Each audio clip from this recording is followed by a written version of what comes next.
ゆっくりマリサだぜ。ゆっくりじじいじゃ。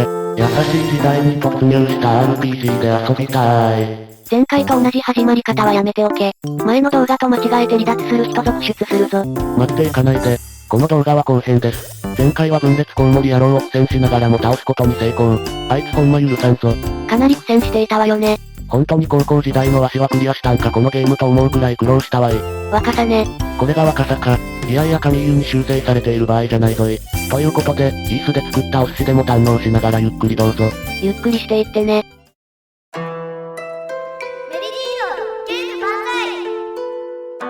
さあ、行くぞ。前回手に入れたイースの本を読んでもらいにジェバの元にやってきたのじゃ。そうだった。イースの本は昔の字だから読めないんだったぜ。ジェバばあさんに読んでもらうのじゃ。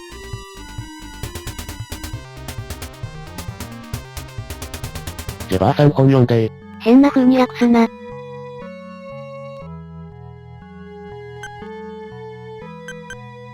イースを襲った災いについて話そう。あいつは突然現れ町を襲った。地下より吹き出した溶岩は野原を焼き尽くし我々はその中を逃げ惑った。どうやらクレリアが全ての災いの元となっているらしいのだ。我々はクレリアを幾か深く封じる。あれに手を出した時この世に災いが舞い戻るだろう。クレリアっちゅうのが元凶らしい。地下深く封じたと言っているぜ。手を出すとまた元凶が訪れるとも言っているな。恐るべしクレリア。ところでクレリアって何なんだぜ。残りの本はおそらくダームの塔にあるはず。あそこは化け物の巣だからね。小屋ダームに行くしかあるまい。わしの息子の合番に行って、入り口を当ててもらうといい。お前さんは一人前の剣士。あそこに入っても大丈夫じゃろう。ということで合番の元にやってきた。お袋のジェバから聞いたぜ。ダームの塔へ本を探しに行くんだってな。あそこは悪魔の塔と呼ばれていて、中はとてつもなく恐ろしいところだぜ。中にいる怪物が出てこれないように扉は一方通行になっている。やめるなら今のうちだぜ。どうする？答えは一つ。じじい男らしいな。入り口はこの家の裏にある。さあ行けよ。なんか最後は逆切れみたいに言われたな。なんでだ。いよいよダームの塔じゃ。ここも名曲じゃ。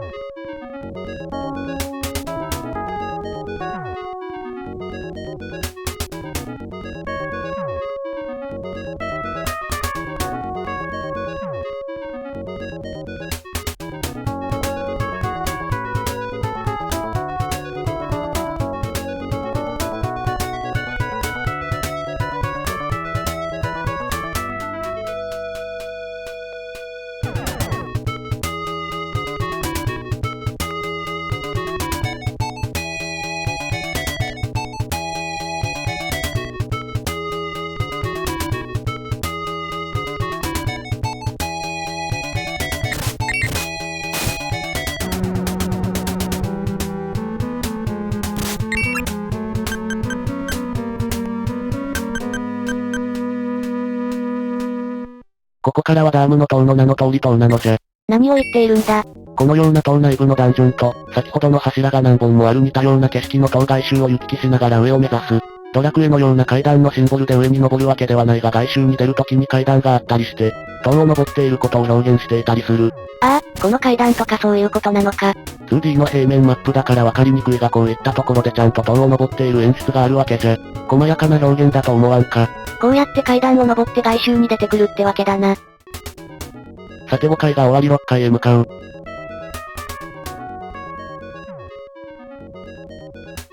この三位一体攻撃は半ブラリのクモの巣。気がつくとそこは牢屋の中だった。アドルは自分の荷物を確認した途端驚きの声を上げた。持ち物がいくつかなくなっているのだ。じゃあ、ちゃんとアドルに代わって驚きの声を上げてくれるのか。とりあえず残った武器を装備しておくのじゃ。装備が弱くなってしまったな。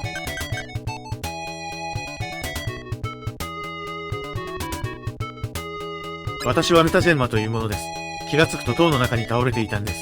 石像の並ぶ廊下で老人を見かけたのですが、その人は私の目の前で壁の中に消えてしまったのです。そのすぐ後でした。私が捕まったのは。マスクオブアイズ持ちか。それしか考えられないな。じゃあ、なんか出てきたぞ。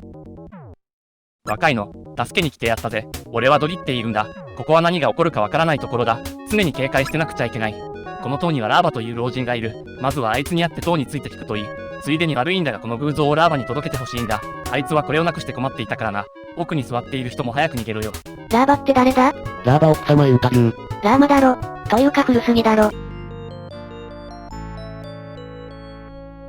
ラーマじゃなく偶像を手に入れたぞい。このルタジェンマが見た老人がそうなのじゃろうか？あなたは先に逃げてください。私はあなたと違って剣士ではありません。魔物に見つからないように隙を見て逃げます。そうじゃないんだ。お前の心配をしていないんだ。ラーバについて教えろよー。なかなかのクズ発言をしているな。途中で宝箱を回収する。装備が弱くなっているので慎重に行く。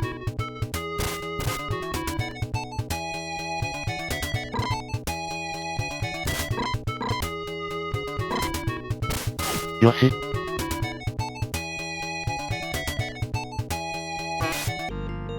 ポーションで体力回復じゃ。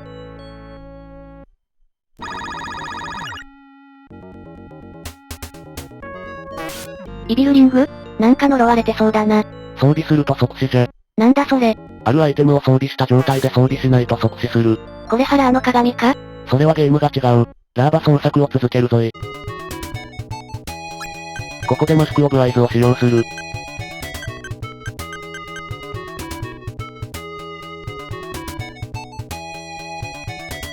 わあこんなところに隠し扉が棒読みじゃないか。下手くそか。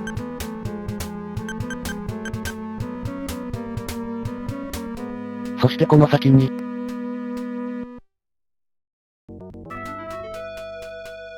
その偶像はわしのじゃないか。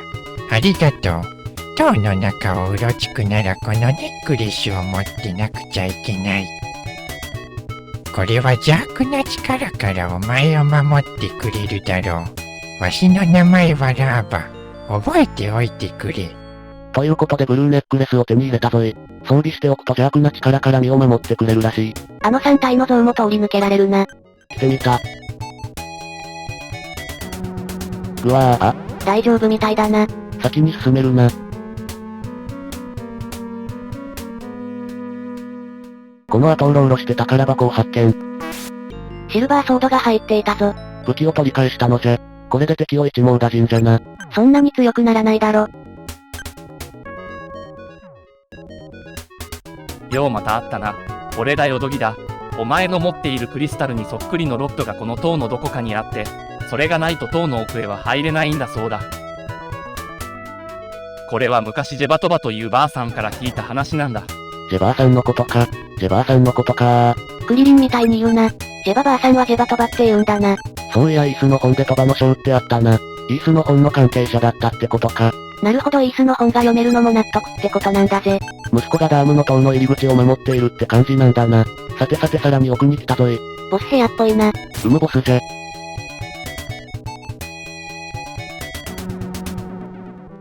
ここのボスはカマキリだ。カマキリ拳法を使って鎌を投げてくる。ラビット関根か。ってラビット関根って懐かしすぎるだろ。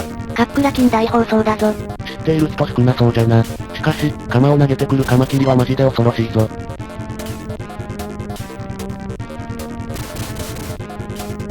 なんか楽勝っぽいわね。当たらなければどうということはない。ちょいちょい赤い人が出てくるな。はい勝利。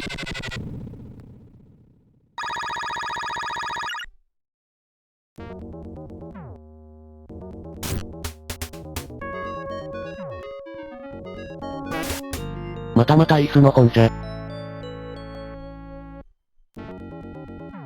ハンマーじゃ。物理系打撃属性最強武器が出たな。気絶属性もついて最強じゃ。どこのモンハンだ。いかにも何かありそうな宝箱があるな。良いものがありそうな予感じゃ。奪われたシルバーシールドが手に入ったな。嫌な予感がするので早速装備じゃ。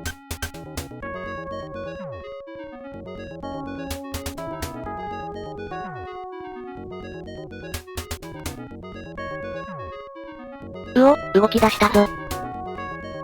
やばかったシルバーシールド装備して助かったのじゃ。逃げろ逃げろ。なんかダメージを受けるぞ。ジャイアンが歌っているのじゃ。そうでなければ説明がつかん体力の減り方じゃ。とりあえず退避じゃ。まだ減っているぞ。やっと止まった。扉が閉まって曲が聞こえなくなったからか。魔物にこんなところへ閉じ込められてしまった。そこの回廊で奏でられる悪魔の曲は外から吹き込む風によってなっているという。どうやらこの階の柱の一本が風を送る中風管になっているらしいのだ。それさえ壊せればここから出られるのだが。柱がジャイアンってことだな。めちゃくちゃな解釈するな。というわけでぶっ壊すジャイアン、じゃなかった柱を探すのじゃ。10階の別の階段から出た回廊の柱をぶっ壊す。はぁシーラーを、ぶっ壊す。これでジャイアンが消えた。さようならジャイアン。オーボエが消えた。リサイタルを中止させたのじゃ。あのジジイお礼も言わずにとっとと逃げやがった。なんつう恩知らずなジジイなのじゃ。許さんぞ。ジジイがジジイに切れておる。まあいいや先に行くぞい。意外と先長いな。これは確実に死ねたな。ジャイアンの殺傷能力すげえな。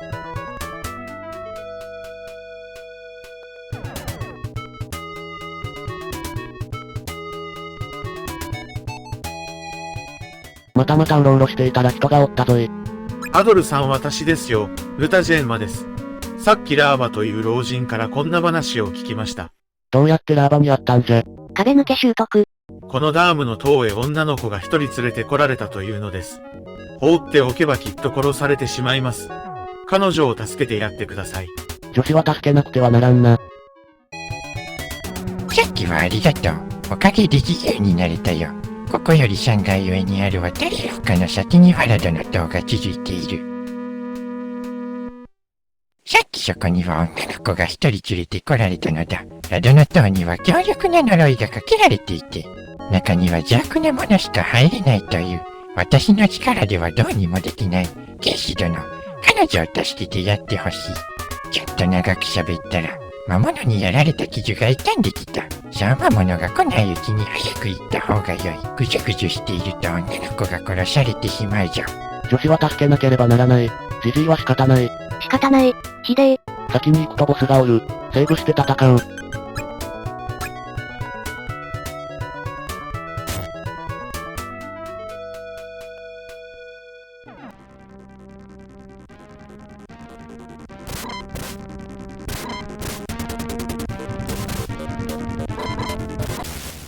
やられた。随分とまああっさりとやられたな。さっぱり風味なのじゃ。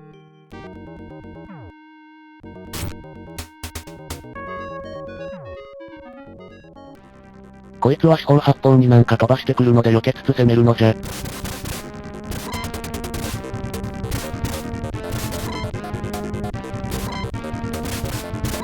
避けつつ攻めるというよりゴリ押した気がするが。ゴリ押しこそ市場じゃよ。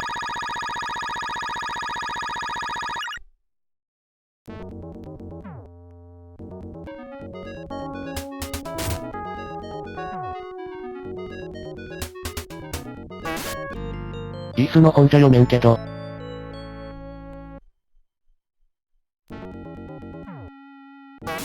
ロットを手に入れた。これでさらに奥に行けるようになるらしい。ずんずん進もうぜ。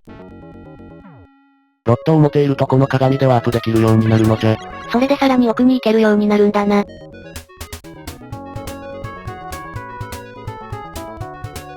飛んだな。飛んだのじゃ。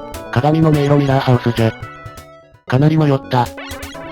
うおおおおおお。削られすぎだろ。シルバーアーマーを取り戻したぞい。これでシルバー系全部取り返したのじゃ。でもヒットポイント全然ないな。逃げ逃げ。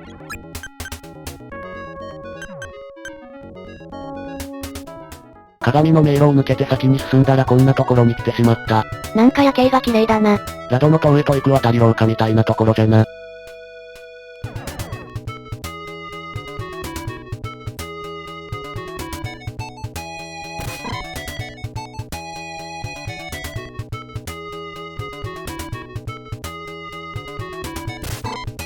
敵が強すぎじゃ。帰る。もう訳がわからないのでとにかく奥に進めるだけ進んでみたのじゃ。大丈夫なのか？わからん。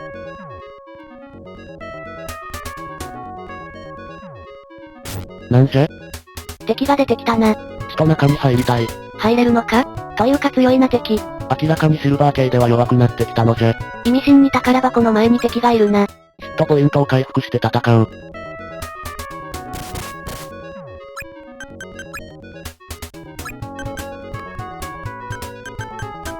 パワーリングで最初に一気に削る。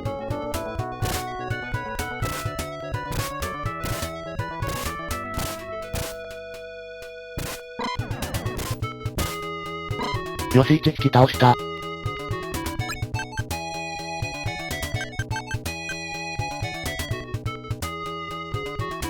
とりあえず回復。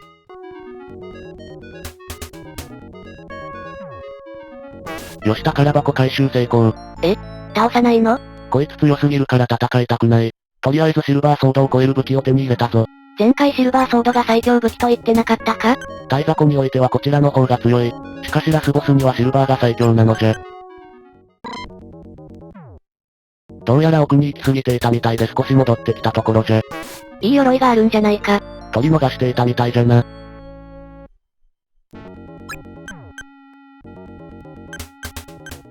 さらに戻って良い盾も回収。取りこぼし多いな。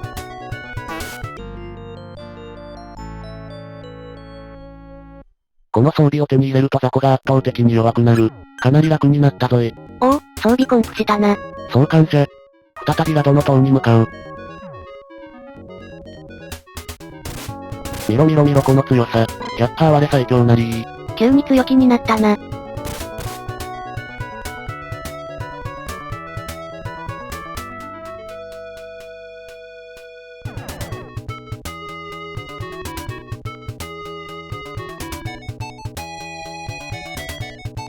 扉が開かないみたいじゃな。この扉は邪悪なものしか開けられないらしくイビルリング装備が必須なのじゃよ。でも即死するんじゃないのか？ブルーリングと一緒に装備すれば大丈夫って話じゃ。ドキドキするけどやってみるのじゃ。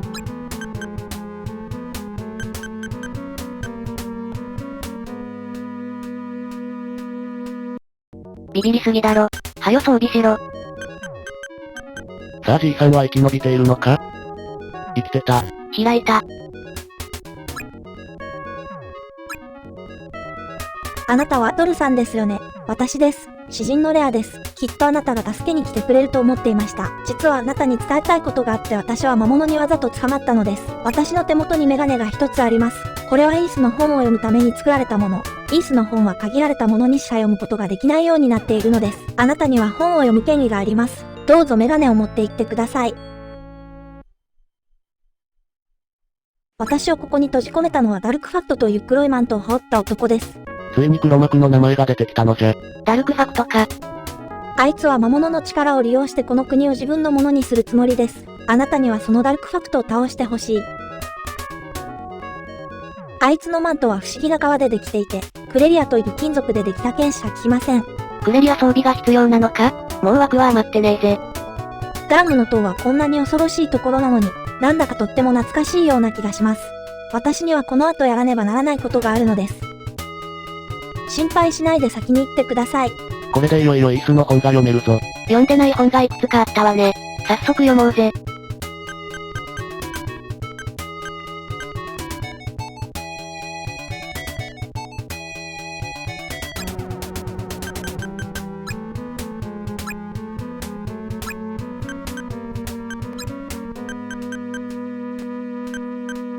メサの将。我々はついにサルモンの神殿に追い詰められた。6体の巨大な魔物が手下を従えてだんだんと迫ってくる。我々は一旦この地を離れることにした。再びここへ戻ってこれることを信じて。ジェリドメサは帰ってこれなかった。神井勇気様は俺の王。ジェンマの将。あいつが魔物を引き連れて追ってくる。人々がその恐怖に怯える中女神が我々の前から姿を消した。それ以来女神の姿を見た者はいなかった。ジェンマの家系に古くから伝わるものがある。透き通るように青い金属製のメダルだ。これには魔物によってかけられた呪いを打ち破る力のあることが判明したのだ。これでしばらくは時間が稼げる。イースの民はこの地を離れる決意をしたようじゃな。でも魔物も執拗に追いかけてきたって話だぜ。ジェンマの家系に伝わるメダルがあれば呪いを打ち消すことができるとかなんとか書いてあったな。そういやるたジェンマってのが、この塔にいたな。会いに行ってみるのじゃ。失われたジェンマの章をなぜあなたが、それは私の先祖が記したものなんです。以前、私は父親からこんな話を聞きました。イースの本には魔物の謎を解く鍵が記されているというのです。それがわかればこの国も平和になるかもしれません。これは私の家に古くから伝わるお守りです。持って行ってください。あなたを守ってくれるはずです。あれから魔物に足をやられました。私はもはや歩けそうにありません。構わず先に行ってください。最後の最後でお守りの効果の信頼度をなくす発言があった気もするが。まあ、呪いを打ち消す効果があるお守りを持っておきながらしっかりとやられていたな。いよいよ大詰めじゃ。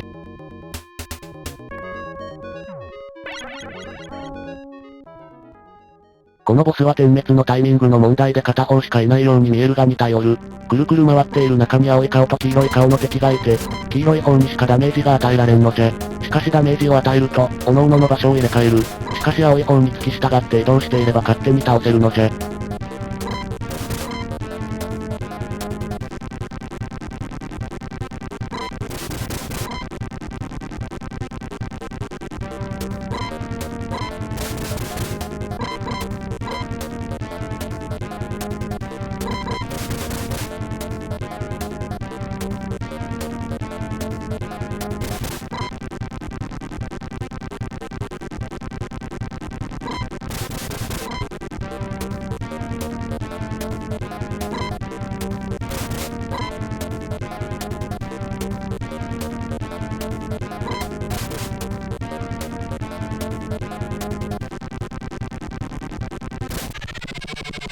よし倒した。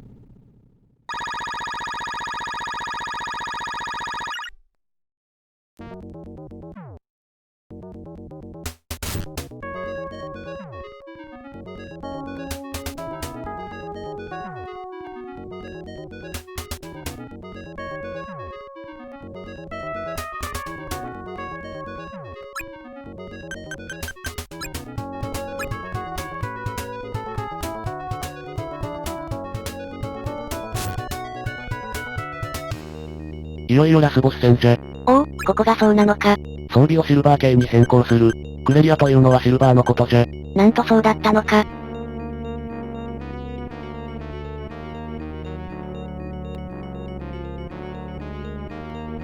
それではラスボス戦じゃ。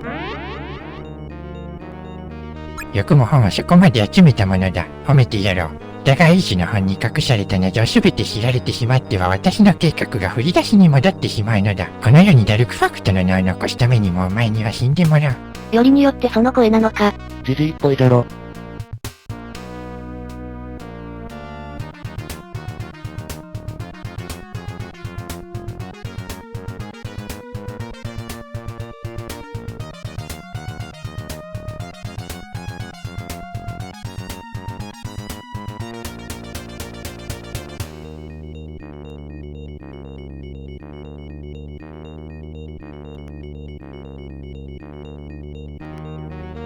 始めないのか？曲を聴いてもらっていたのじゃ。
おっしゃー倒したぞ。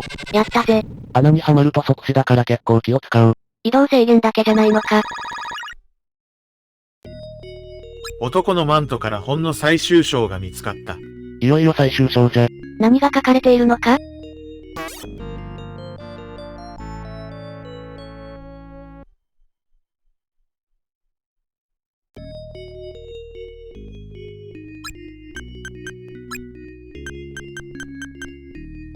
ファクトの章、鮮やかな朝焼けの映える朝、突然あいつの追撃が止まった。なぜだかわからないが、これは喜ぶべきことだ。イースから災いが消えたのだから、再びあいつが現れた時のためにイースを結集した力をここに封じ込めておく。6冊の本を手にした者に力が与えられ、その者こそ平和を導く指導者となるのだ。何か続きがありそうな終わり方ね。6冊の本を集めることで力が与えられるとか。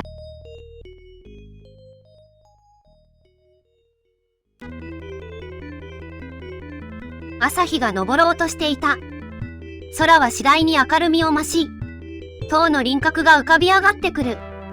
解き放たれたように鳥が鳴き始め、魔物の姿は潮が引くがごとく消えてゆく。アドルの心は旅を終えた。充実感に満ちていた。すべてが安らぎに満ちていた。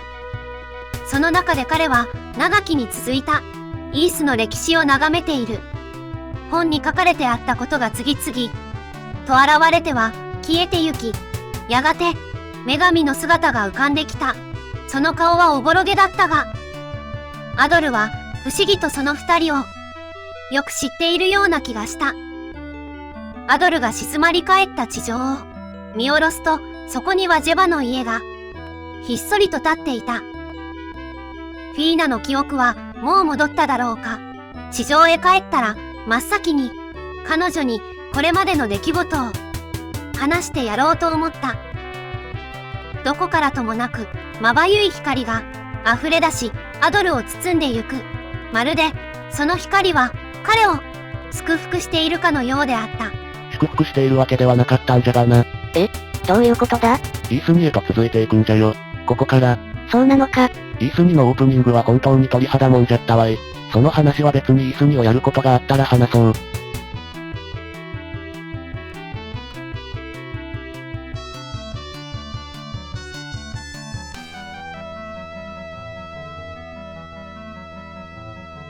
そしてアドルの新しい旅が始まる。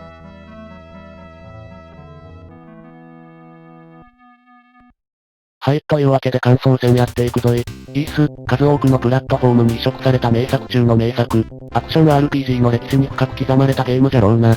単純な体当たりアクションながらも反キャラずらしというテクニック要素を盛り込みつつ、レベルによる強化、装備による強化と RPG 要素もしっかり組み込まれておる。ゼルダの伝説とはまた違う方向のアクションと言えるし、アクション RPG の定番的なゲーム性を生んだ。謎解き自体はお使い系が主じゃがマスクオブアイズのような隠し扉、イビルリングのような特定のアイテムの組み合わせと、しっかりと練り込まれていたりするのは感動もんじゃ。そして何よりもストーリー、イースという世界観、過去の災難との関連、クレリアとイースの深い因縁などなど、女神についても1では謎のまま終わる。そういえば女神って何だったんだ？イース1話2を遊んで一つの物語が完結するようになっている。1だけでも面白いのじゃが、2をやることでその練り込まれた世界の全容が見える。いやー、このゲーム本当に40年近く前のゲームなのかと疑いたくなるくらいすごい。とまあ、すごいゲームなのじゃが前の動画でも言った通り、わしはマスターシステムで初めてイースに触れたのじゃ。当時マークさんのゲームを扱っている玩具店が少なくての探し回ったわけじゃ。ようやく見つけた小さいおばあさんがやっている玩具店があったんじゃが新作が入荷されてなくてな。予約してようやく手に入れたのを覚えておる。いやー、そのおばあさんも結構ルーズな人でな。明日には入ると思うよと言うから次の日に店に行くと、ごめんまだ問屋から連絡がないから明日になりそうだと言って3日くらい待たされた。今思えばいい思い出じゃ。マーク3のゲームは総じてそんな感じじゃったからな。ファンタシースターも同じようになかなか入荷されなくて何度も店に足を運ばされたわい。当時のセガの流通はどうなっとったんじゃ。ということで皆さんのアンケートの結果を見ていこう。皆さんいつもアンケートありがとうございます。イースのアンケート結果はこうなりました。やはり神ゲーの方が多いな。想定よりもクソゲーも多い気がするが。バランス的には神ゲーだな。それじゃ指数を発表してくれ。それではアンケートの結果を数値化した神ゲー指数を発表するわね。こんな感じで係数を得票比率にかけて合計値を出します。このゲームの神ゲー指数は意外と伸び悩んだ感じがするな。40を超えなかったな。それではコメントの紹介をしていくぞい。皆さん、いつもコメントありがとうございます。高橋秀明さんのコメントです。マスターシステムでリアルタイムにプレイしました。出来は家庭用8ビット機の環境としては、最高でした。イース2がメガドラで発売されるかと思ったら2を通り越して3が発売されたのは当時がっくりきました。さすがセガハードというべきか。メガ CD でイース4が頓挫したのもさすがセガハードというべきか。メガドラでなぜ2を出さなかったのか、メガ CD で出せばよかったのに、と本当に思いましたわ。メガドライース3はプレミアがついているみたいですね。スユートさんのコメントです。セガマーク3はゲーム機本体持っていませんでした。友人がプレイしてて面白そうだったので、FC 版のイース欲しかったのですが、お小遣いの都合で泣く泣く諦めたソフトです。学生時代あるあるですね。資金の問題で諦めたゲームも多かった。ファミコン版は私は持っていませんでした。かなり量移植みたいなのでちゃんとやってみたいと思っています。ラムッチさんのコメントです。ぜひ初期版のドッペルゲンガーの方でお願いします。クリア後にしかできない BGM セレクトで、せっせとカセットテープに録音した思い出。ドッペルゲンガーって何ですか？すみませんわかりませんでした。エンディング後の曲セレクト裏技、ありましたよね。名曲ゲームなので嬉しい裏技でした。金狐さんのコメントです。イースが発売された頃、メインのゲーム機が MSX に移行していたのでマーク3版を遊んではいませんが、オリジナルの持つ雰囲気を大事にした紙移植だと思います。古代アニーモートのサウンドとグラが光るファルコム全盛期の一品イースの家庭用といえば PC エンジンが上がると思いますが、セガも頑張ってたんですよね。そうなんですよ。どうしても CD ロムロムのイース1のフルボイス、アニメーションが強烈で、あちらに注目が集まりますがやはり CD 音源より FM 音源のイースなんですよ。MSX でもイース出てましたよね。知人の家で見てオープニング曲がオリジナルだった記憶があります。ホーリーバードラキスさんのコメントです。私はプレイしたことはないのですが今でも続くシリーズですよね。イースさんはアクション RPG の名作で BGM が良いってやったことある知り合いが昔教えてくれた記憶があります。ファルコムのゲームって昔からサウンド良かったんですね。私が遊んだことのあるファルコムのレトロゲームはブランディッシュシリーズ、ザナブ、ロードモナーク、ポップルメールくらいかしら？どれもサウンドが良くてドット絵が綺麗でした。未プレイなのでどちらかといえば神ゲートさせていただきます。時間があったらファルコムのゲームいっぱい遊んでみたいな。英雄伝説とかソーサリアンとか。英雄伝説は1だけですがやりましたね。あれも BGM 噛みすぎた。ソーサリアンは PC ゲームの中で一番遊んだゲームです。これもいつか動画にしたい不老不死のキャラだけ作っています。BATAIKAQ さんのコメントです。イースはマーク3版は未プレイですが、PC88 版は何回もクリアしましたね。半キャラずらしで倒しまくったな。サウンドが好きすぎて、録音して聞いてました。ホールダーズパワーだったかな？ボス戦のサウンドは大好き。やはり皆さん楽曲は録画するほど好きですか？そうですよね。神曲しかないですからね。PC88 版はスイッチ版を入手しました。何年経っても色あせない名作。コメントは以上です。皆さんコメントありがとうなのじゃ。さてさて本日のベストジーニスト賞は、高橋秀明さんのこちら。いやー、ほんとそれ。メガドラ発売直前に旧ハードでこんな名作 RPG をリリースする謎行動。さらに続編をメガドラに投入しない。イースさんはセガじゃないですよね？確か、セガファルコム設立してすぐ解散。さすがは愛すべき我らがセガです。というわけで、わしの思い出たっぷりのイース初体験のアイテムスターシステム版イースの紹介じゃったわい。というわけで今回はここまでです。皆さんと昔遊んだゲームの感想や感動を共有していくことを楽しみにしておるので、よかったら他の動画を見てくれると嬉しいのじゃ。そして新しい動画をアップした時はまた見に来てくれると嬉しいぞい。共感してくれたら高評価をしてくれると G さんの励みになるんだぜ。そして新しい動画を見逃さないためにも、また見に来たいと思った方はチャンネル登録よろしくお願いします。それでは最後まで見てくれて、ありがとない。マスターシステム版イース終わったどう？実に30数年ぶりのクリアじゃったわい。いやー楽しかった。本当に神曲だらけよね。マーク3の FM 音源と本当にマッチしているゲームだったぜ。いやーメガドラ版だったでしょセガさん。そういうお茶目なところがセガらしいよな。